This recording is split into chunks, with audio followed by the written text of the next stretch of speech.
Powered by the Montana Television Network. Montana This Morning continues on Montana's News Leader.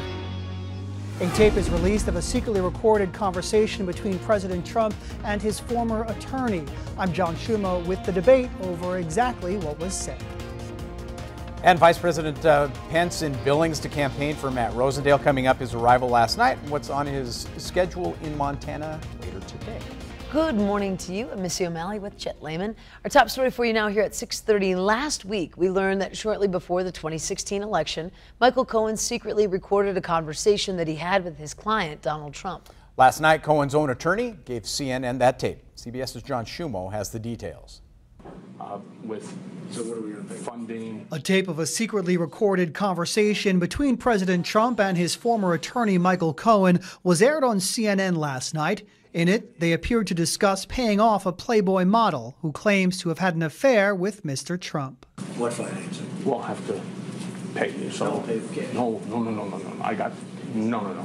Michael Cohen's lawyer, Lanny Davis, gave the tape to CNN. Cohen secretly recorded the conversation 2 months before the 2016 election. I need to open up a company for the transfer of all of that info regarding our friend David. Some are wondering if Cohen was speaking about David Pecker, a longtime ally of the president and chairman of American Media, which owns the National Enquirer. Ex-Playmate Karen McDougal says she began a nearly year-long affair with Mr. Trump in 2006. Just a few months before the election, the company purchased her story but never published it. Over the weekend, the president lashed out at Cohen on Twitter over the existence of a tape and added, in part, "Your favorite president did nothing wrong." The president's current lawyer, Rudy Giuliani, said on Fox News the tape speaks for itself. There's no indication of any crime being committed on this tape, and that is absolutely right. The White House has previously denied the affair.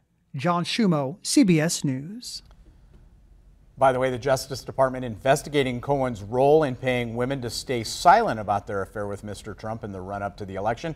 Federal investigators first uncovered the recording in April during raids on Cohen's home and on his office. Checking out some local news now. The Bacon Rind fire continues to burn above the Gallatin Canyon, about 20 miles south of Big Sky. Current size, about 250 acres. Currently, there are two 20-person crews and 2 helicopters assigned to that fire. With no significant fire growth in several days, some firefighters are being released off the lines of the Reynolds Lake fire. Although efforts are continuing to keep 1,000-acre blaze from spreading, the Reynolds Lake fire has been burning in higher elevation, rugged country on the Montana-Idaho border, about 35 miles southwest of Darby. Fire is miles from any structure, but has been a concern since the first large fire of Montana this season. Bitterroot National Forest officials say the fire, now 35% contained, has been about the same size since it first started last week. Fire crews have been able to keep the blaze from spreading into the headwaters of the Blue Joint. Now one 20-person hotshot crew and a helicopter are being moved off the blaze to another fire now in Idaho. So there's kind of the local update on all of that.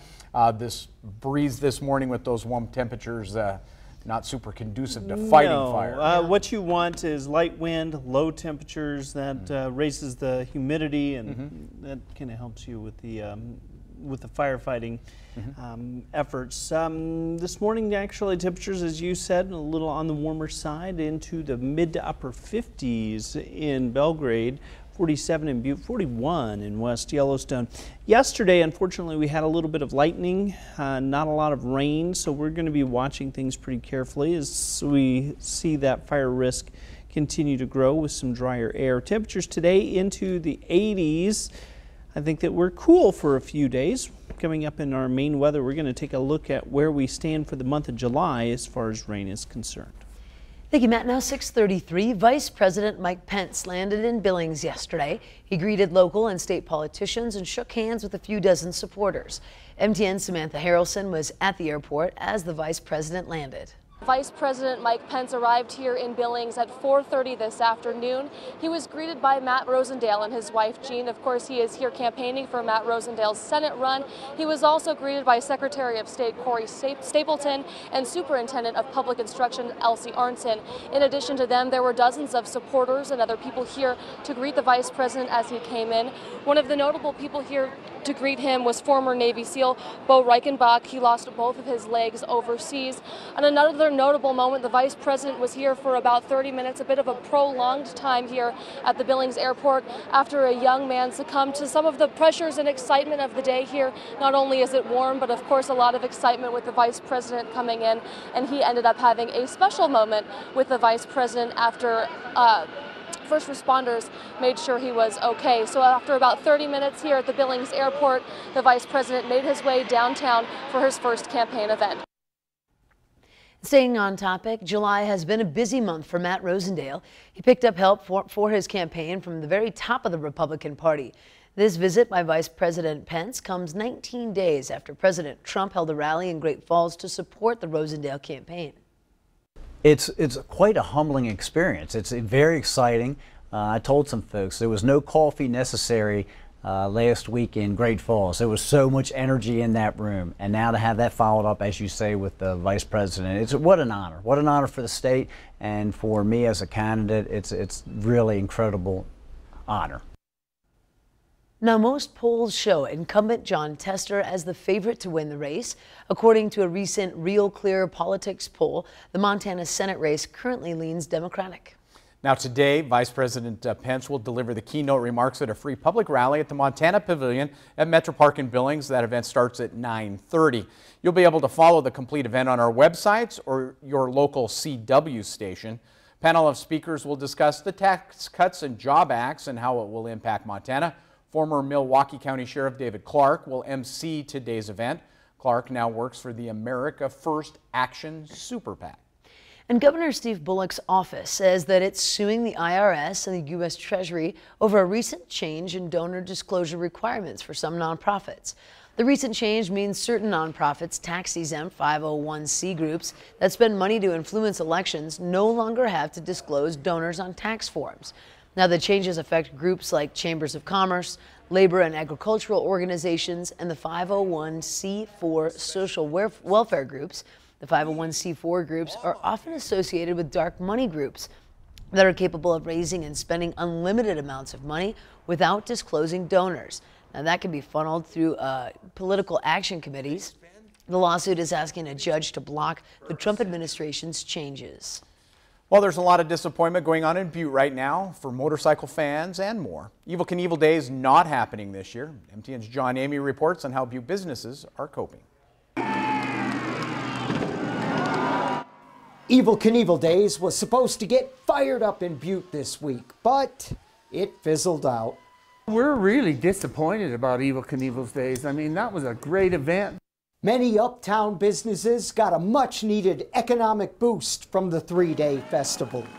We actually love Evel Days. The people are great. They're great tippers. They're fun. It's our second busiest weekend of the year, so we're really going to miss it this year. Organizers of the Daredevil Festival canceled it earlier this year due to lack of funding. Next to the Montana Folk Festival, Evel Knievel Days was the next largest event to draw business to bars and restaurants. I would have 4 bartenders per shift. I had security. I mean, they're making good money from us, good money in tips, and they're spending all their money right back in Butte, Montana. And while not all businesses in Butte see an immediate effect from the festivals, some business owners say the exposure these festivals bring to the mining city have long-term benefits. I think a lot of people, when they were uptown to listen to music. They weren't coming up to necessarily eat. But a lot of people walked by and I heard them say, oh, well, that's where the new Mongolian Grill is. So yeah, I think we get a lot of benefit long term. Though business owners appreciated the extra money this festival brought, they hope their loyal customers will keep them going through the weekend. Kind of wait and see, I guess. Yeah, that's all we can do. In Butte, John Amy, MTN News. Now, don't forget, there's still the Wild West Music Fest going on at the Copper King this weekend, and of course, Henri Raw Irish Festival coming up in August. Very cool. New Lots of festival there at the Copper King, so that'll be a good time. Yep, that's this weekend. Good job, Matt Boyle, for trying to put something in place of Evel Knievel days. Stay with us. Coming up on Montana this morning, we have a story about a rumor and fake news being reported at a Yellowstone National Park. Our own John Shear gets to the bottom of the Teton Crack. Not literally, but we'll have more on that story. Right now, here's Nora O'Donnell with a look at what's coming up at 7 o'clock.